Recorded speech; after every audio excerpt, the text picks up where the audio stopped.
Hi, this is Joe again with another movie review like I promised on my last show, on my last video. I want to continue with the Star Wars movies. And of course, we will be discussing episode 4. For this one, really, I'm going to do episode 4, New Hope. Of course, this is from the DVD release that came out in 2004. You can see this collectible box with Darth Vader on one side, and of course the Rebels on the other side. And of course on the side it says episodes 4, 5, and 6. And of course it also has this other extra box that's inside with the Star Wars, trilogy. It says a long time ago on a galaxy far, far away. And of course here is the Millennium Falcon being chased by TIE fighters. Of course this is the 2004 DVD set, which is the first DVD set that came out of the Star Wars films. And now, of course, more recently, all the Star Wars movies came out on one Blu-ray set. And this is the very first DVD set of the Star Wars movies. And of course, there's a big controversy with this particular set. That's because of the fact that this version is the special edition version.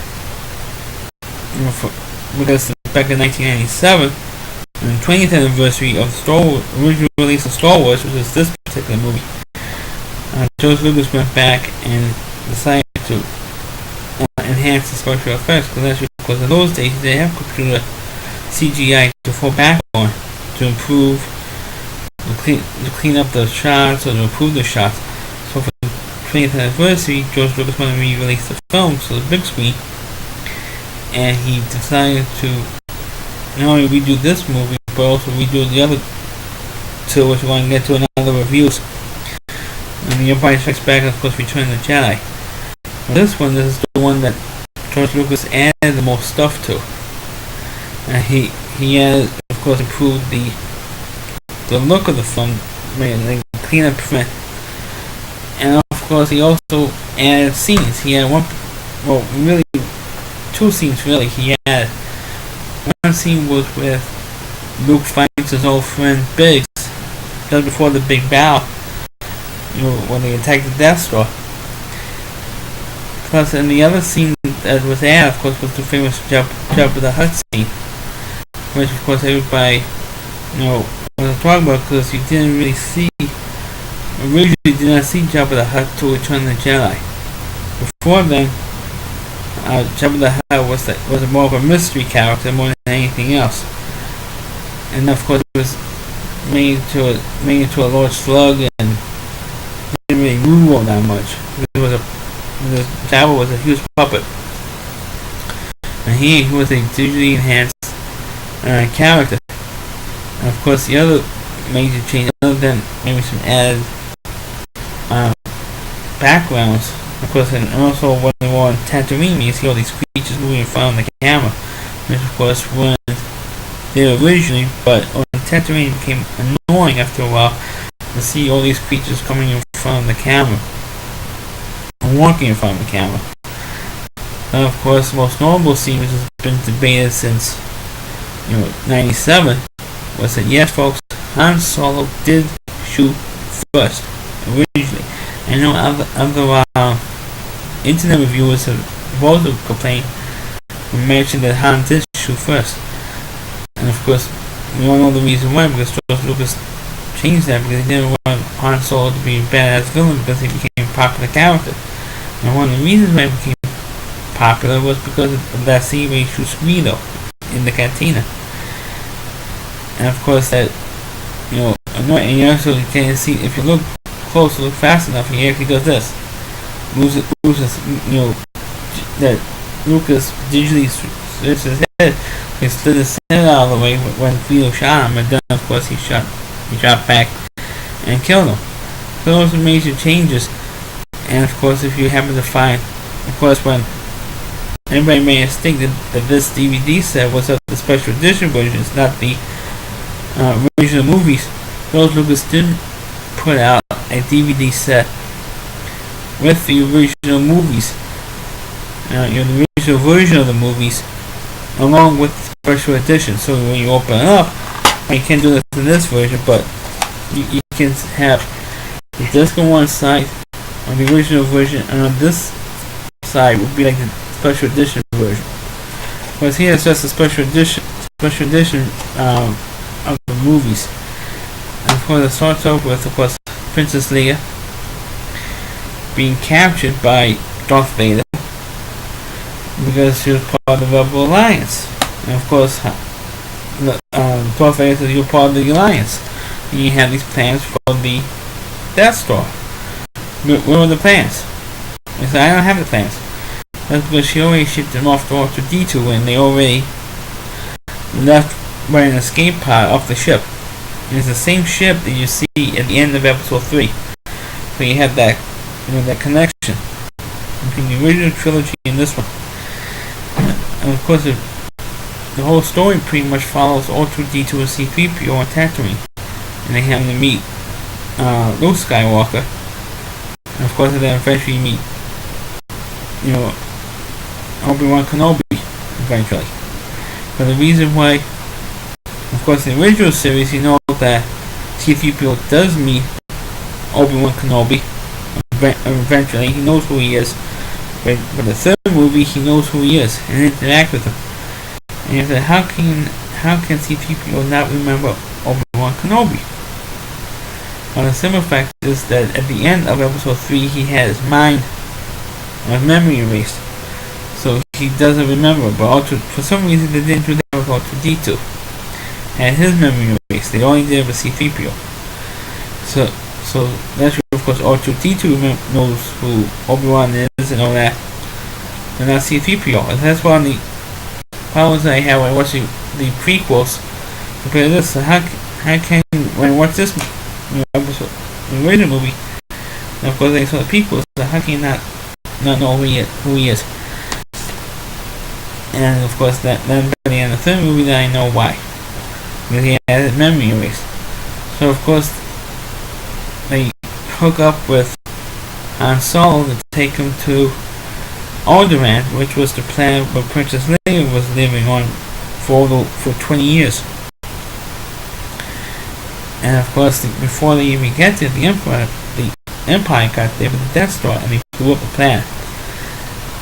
And of course, then they ended up getting transferred to the Death Star.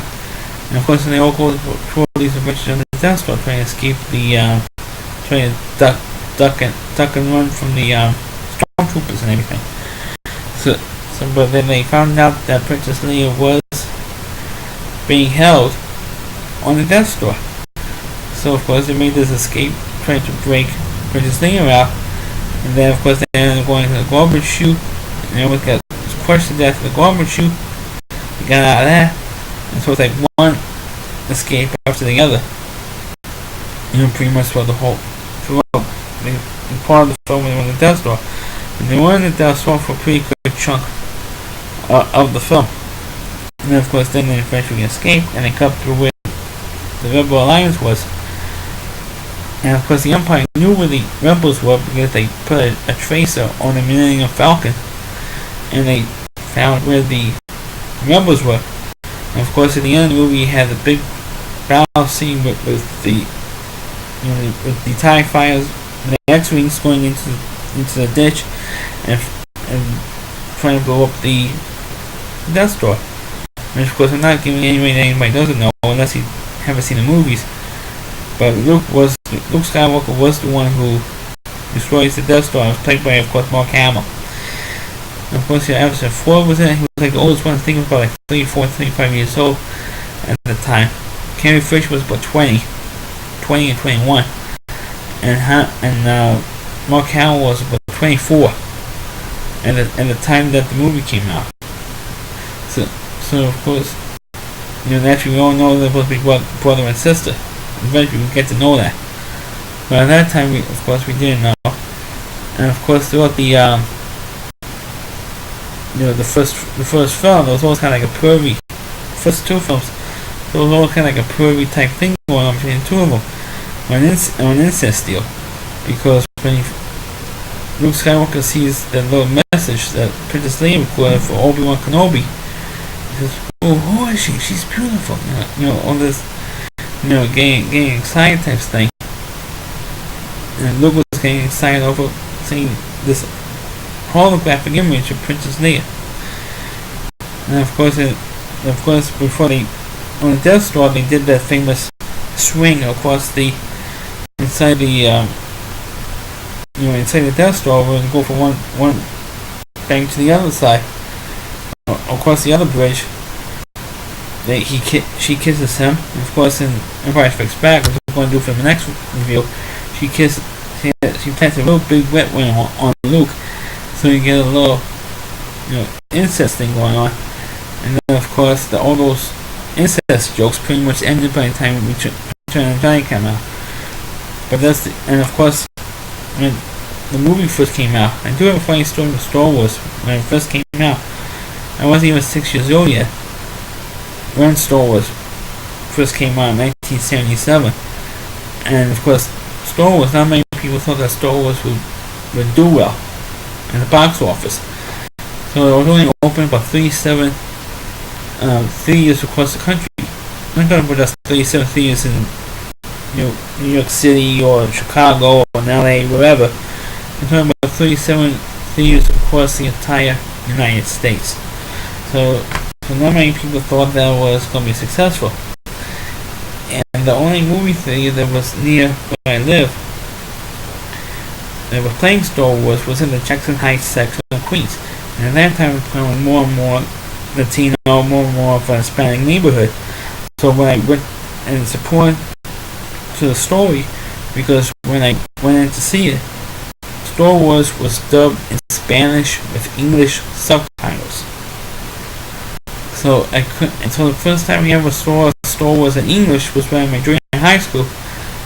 About like 4 years, I think it was like 4 years later, they played Star Wars. And they only told me when I was doing high school. So it was like the first time I saw it in English. And I told one of my teachers that it was the first time I seen Star Wars in English. And he says, "You're kidding." And I told him the story, and he thought it was funny that it's all in Spanish, not in English. But all of my to see Star Wars, it was in Spanish. But there was my one funny story with the original film. But I still enjoyed the original film. I do enjoy both. I know the special edition version got a lot of criticism for it.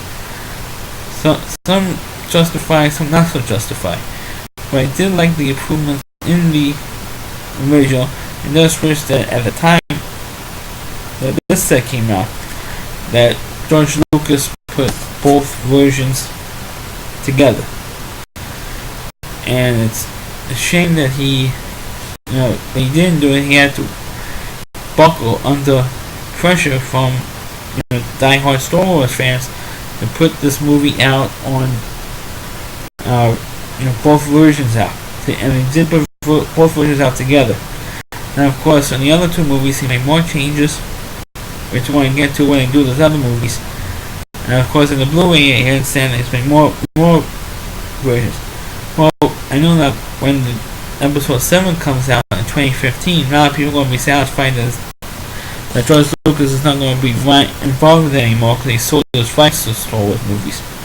I don't know why he decided to do it, but he did, so a lot of die-hard fans are going to be happy with that.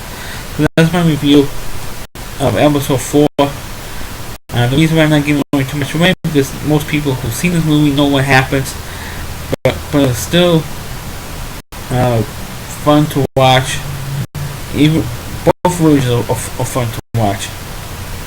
And please, like my video, subscribe to my channel, and please comment if you wish. Catch you next time with my next review, which is going to be, of course, Episode 5.